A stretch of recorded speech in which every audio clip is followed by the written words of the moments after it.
여기 시편 69편은 다윗이 자기 자신이 처한 그 악한 상황 가운데 자기 자신이 해결할 수 없는 그 문제 앞에 섰을 때 하나님께 부르짖는 시로부터 시작이 됩니다. 그것이 바로 1절입니다. 다윗 하면은 장수 중에 장수요, 장군 중에 장군이요, 용사 가운데 용사요, 왕 중에 왕입니다. 덤비는 사자, 아니 자기가 키우는 그 양 새끼를 무는 고음 사자를 달려가서 제압해 버리고 그 입을 벌려서 그 새끼 양을 구원했던 용사 중에 용사요. 이스라엘 사람들이 사실 두려워 떨고 사울 왕까지도 두려워 떨어서 그저 아무 말 못하고 그저 가만히 골리앗 앞에 있었던 바로 그 현장에 20세 미만의 이 다윗이 가서 그 골리앗을 한 방에 넘어뜨렸던 바로 장군 중에 장군입니다. 그러나 그 다윗에게도 1절과 같이 죽음의 위협이 다가왔었습니다. 그 죽음의 위협은 너무 엄청나서 마치 물에 빠져서 죽기 직전의 그 사람의 모습처럼 지금 이 다윗이 그 고난을 위험을 고백하고 있습니다. 1절 보십시오. 물들이 내 영혼에까지 흘러 들어왔나이다. 나는 더 이상 내 스스로 살 수 있는 존재가 아닙니다 라는 고백입니다. 그래서 그냥 터져 나오는 것이 하나님이여 나를 구원하소서. 지금 그 고백입니다. 이것이 인간입니다. 사람은 자기가 아무리 직위가 높고 힘이 강하고 물질이 많이 있다 하더라도 죽음 앞에서는 어쩔 수가 없습니다. 아무리 강한 사람도 죽음 앞에서는 그저 속수무책입니다. 하나님이여 나를 구원하소서라고 고백합니다. 내가 더 이상 설 수도 없는 곳이 되었습니다. 4절 보시면 내가 힘을 다 잃어버렸습니다. 그리고 4절 보면은 나를 공격하고 나를 미워하는 자가 내 머리털보다 많습니다. 지금 나 혼자 그 많은 대적과 싸우게 되었습니다. 그리고 5절 보십시오. 하나님, 그런데 나는 참 미련합니다. 성도 여러분, 이것이 바로 하나님 앞에 자기 자신의 고백입니다. 이사야 선지자가 이사야 6장에 하나님 앞에 딱 섰을 때 하나님의 영광을 바라보았을 때 나타난 그 첫 마디, 나는 죄인입니다. 나는 하나님의 영광을 배웠으니 나는 죽게 되었습니다 라는 고백입니다. 사도 요한이 요한계시록 1장에 부활하신 주님의 목소리를 듣고 그 주님께로 몸을 돌렸을 때 주님의 영광을 보는 순간 나타나는 것, 죽은 자처럼 엎드려져 버린 겁니다. 바로 그것이 하나님 앞에 서 있는 죄인의 모습이요 피조물의 모습입니다. 5절에 주는 나의 우매함을 아십니다. 나의 죄가 주 앞에 숨김없이 지금 드러나 있나이다. 성도 여러분, 우리 신앙의 사람으로 항상 하나님 앞에 이런 신앙으로 나아가기 바랍니다. 그리고 이 6절 보면은 하나님, 나로 말미암아 이스라엘이 수치를 당하지 않게 하소서. 지금 다윗은 자기 자신의 이 불리함만을, 죽음만을 지금 구원하는 것이 아니라 바로 하나님의 백성 이스라엘을 위하여 기도합니다. 지금 7절 보십시오. 지금 하나님을 위하여 내가 지금 이런 비방을 받게 되었습니다. 의를 위하여 내가 지금 이런 처지에 빠졌습니다. 그런데 그 수치가 내 얼굴을 덮었습니다. 8절에 내 형제가 마치 이방인처럼 나를 대합니다. 그리고 12절 보십시오. 성문에 앉은 자는 누구죠? 성경 같이 보세요. 성문에 앉은 자는 재판관입니다. 바로 다윗을 재판하는 자, 권세 있는 자가 나를 지금 비난하고 있습니다. 지금 이스라엘의 하나님 앞에 다윗이 지금 이렇게 계속해서 기도하고 있습니다. 첫 번째, 다윗의 이 기도를 통해서 우리는 하나님 앞에 가장 낮아진 죄인으로서 하나님의 피조물로서 하나님의 이름을 부르는 존재임을 잊지 말기 바랍니다. 이 다윗을 통해서 우리는 예수 그리스도를 또 보게 됩니다. 자, 여기 19절 보십시오. 주께서 나의 비방과 수치와 능욕을 아십니다. 나의 대적들이 다 주님 앞에 있습니다.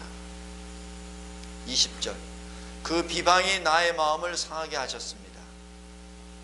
21절, 그들이 쓸개를 나의 음식물로 주며 목마를 때 초를 마시게 하였사오니. 우리 십자가에 달리신 주님을 연상하게 됩니다. 다윗이 이러한 직면에 처하지는 않았었습니다. 다윗은 지금 자기가 처한 이 고난 가운데 예수 그리스도를 지금 계속해서 예언자적인 성령의 충만함을 입고 지금 예수 그리스도의 십자가 고난을 예언자적인 차원에서 지금 부르짖고 있죠.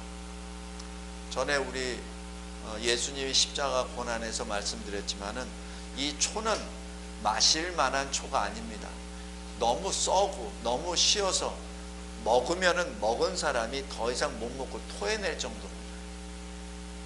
십자가형을 맞는 사람은 그 초는 마치 마취제 같은 역할을 합니다. 사람을 몽롱하게 하는 그 정도 심각한 것이죠. 여기서 21절에 보면은 지금 이 다윗에게 마실 것을 주신 거 아닙니다. 조롱이죠. 그리고 아주 값싼 사랑의 표현으로 이러한 것들을 한 것입니다. 그래서 22절 보십시오. 밥상이 올무가 되고 평안이 터치되게 하소서라고 얘기한 것은 바로 그들이 나에게 주는 이 모든 것들이 그들에게 다시 돌아가게 하소서라는 고백입니다. 자, 두 번째, 우리는 다윗의 이 신앙 고백을 통해서 그리스도를 봅니다. 우리가 말씀을 읽을 때도 똑같습니다. 말씀을 통하여 사무엘을 봅니까? 말씀을 통하여 사도 요한을 봅니까? 그렇다면 그 말씀을 통하여 그리스도를 만나야 합니다. 그것이 우리가 성경을 읽는 방법이요 목적입니다. 우리가 성경을 읽으면서 그리스도를 못 만난다면 그건 의미가 없습니다. 만약에 그리스도를 못 만난다면 이 성경이 하나의 역사책이요, 이 성경이 하나의 위인전이요, 이 성경이 하나의 좋은 말들의 엮음입니다. 결코 그렇지 않습니다. 다윗을 보았습니까? 그렇다면 그리스도를 만나십시오. 마지막으로 그리스도께서 무엇을 하셨죠? 그리스도께서는 자기 생명을 스스로 내려놓으시며 그를 믿는 자마다 영생의 길, 하나님께로 나아가는 길을 열어놓아 주셨습니다. 다시 얘기해서 우리에게 생명을 주신 것이죠. 주님의 생명을 내려놓으시고 그리고 우리에게 그 영생을 주신 것입니다. 바로 그것이 30절부터의 고백입니다. 30절 보십시오. 내가 노래로 하나님을 이름을 찬송합니다. 감사함으로 하나님을 위대하시다 합니다 라고 얘기합니다. 왜? 내가 구원을 받았기 때문에. 내가 구원을 받았기 때문에 노래할 수 있는 것이죠. 내가 만약에 물에 잠겼는데 내가 구원을 안 받았다면, 못 받았다면 나는 더 이상 논할 수가 없습니다. 죽은 자이기 때문에. 그러나 내가 그 물 가운데 빠졌다가 내가 구원함을 받았기에 나는 말할 수 있게 되었습니다. 말을 하는데 어떤 말을 하냐면은 감사 노래입니다. 감사 노래가 어떤 노래입니까? 하나님이 누구이시며 하나님이 나에게 어떤 일을 행하셨는지를 나타내는 말이죠. 이거 답니다. 성경 전체를 잘 보십시오. 성경 전체에 나타난 것은 하나님이 누구이시며 하나님이 나에게 무엇을 행하셨는가가 집약적으로 나타나는 것이 성경입니다. 30절, 내가 구원을 받았기에 내가 노래합니다. 하나님이 나를 구원해 주셨음을 내가 찬양합니다. 감사로 찬양합니다. 그리고 하나님이 위대하신 나의 창조주시오 나의 구주이심을 노래합니다가 바로 30절입니다. 그리고 더 나아가 35절 보십시오. 하나님이 시온을 구원하시고 유다 성읍들을 건설하십니다. 36절, 그의 종들의 후손이 이를 상속하고 그의 이름을 사랑하는 자가 그 중에 살리로다. 이게 무슨 말씀이죠? 하나님의 나라는 영원할 것입니다. 하나님의 백성들은 영원할 것입니다. 그 백성들의 후손들까지 영원할 것입니다. 이 얼마나 놀라운 은혜의 찬송입니까? 성도 여러분, 제가 특별히 여기 35절, 36절을 묵상하면서 많은 은혜를 많이 받았습니다. 특별히 제가 과거에 군인이었기 때문에 나라를 볼 때마다 항상 제가 군복은 벗었으나 꼭 군복을 입은 사람처럼 제가 나라를 바라봅니다. 그것이 제 본능이 되어버렸어요. 그래서 이 나라 현재 시국을 바라보았을 때 상당히 마음이 무겁은 것은 솔직한 심정입니다. 어떻게 해야 가능할지 계속 부르짖고 있는데 바로 35절이 저에게 큰 힘이 되었습니다. 하나님이 시온을 구원하십니다. 시온은 바로 하나님의 성전이 있는 곳, 하나님의 교회가 있는 곳, 하나님의 백성들이 있는 곳, 그리스도인이 있는 곳, 바로 저와 여러분이 있는 곳입니다. 하나님이 우리를 구원하시고, 그리고 또 뭐라고 하시죠? 유다 성읍들, 바로 우리 하나님의 백성들이 거하는 그곳을 건설해 주신다는 얘기입니다. 아마 이 시편을 기록할 때 다윗은 유다가 멸망하여 포로로 끌려가고 성전이 무너지고 유다의 모든 이거 예루살렘이 다 무너져 버리는 것을 아마 보지 못했을 겁니다. 그러나 지금 예언자적인 입장에서 성령의 감동함으로 지금 이것을 부르짖고 있는 것이죠. 근데 우리는 그것을 모든 것을 다 본 사람입니다. 그리고 현재 우리나라를 바라보았을 때 모든 것이 다 무너진 것 같습니다. 자유민주주의 체제는 다 무너져 버린 것 같습니다. 오히려 공산화가 돼서 공산주의자들, 그들이 소위 말하는 사회주의자들, 소위 말하는 좌익 쪽에 있는 사람들이 모든 것을 다 해서 이 나라를 다 빨갛게 물들이는 것 같지만 느껴집니다. 그리고 우리는 아무것도 할 능력도 없습니다. 거짓이 난무해도 거짓말이라고 말할 수도 없고, 죄 없는 사람이 붙잡혀가서 몇 년 동안 형을 받아도, 그리고 무죄하다고 나온다 하더라도 그걸로 땡입니다.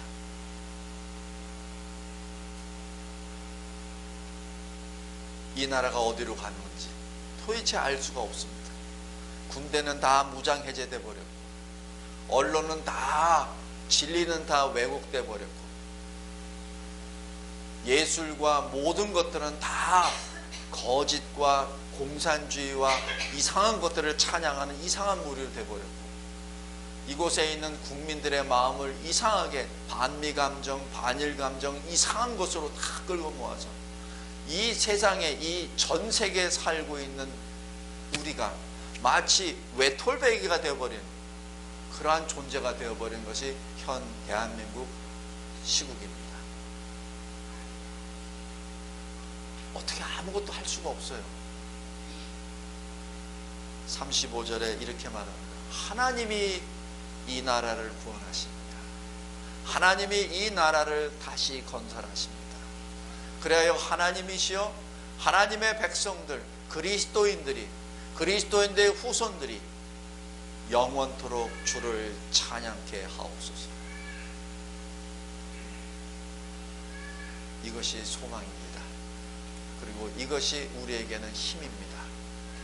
비록 이 세상의 권세자들이 이 체제를 이상한 모습으로 막 바꿔가고 사람을 미혹하고 혼미케 해서 검은 것을 희다 하고 흰 것을 검다고 말하고 있는 이 현재 이 시점에 있지만, 그러나 하나님이 살아계십니다. 하나님이 보고 계십니다. 그리고 하나님이 우리를 구원하십니다. 하나님이 이 나라를 다시 복음 위에 건설하십니다. 하나님 감사하고 감사합니다.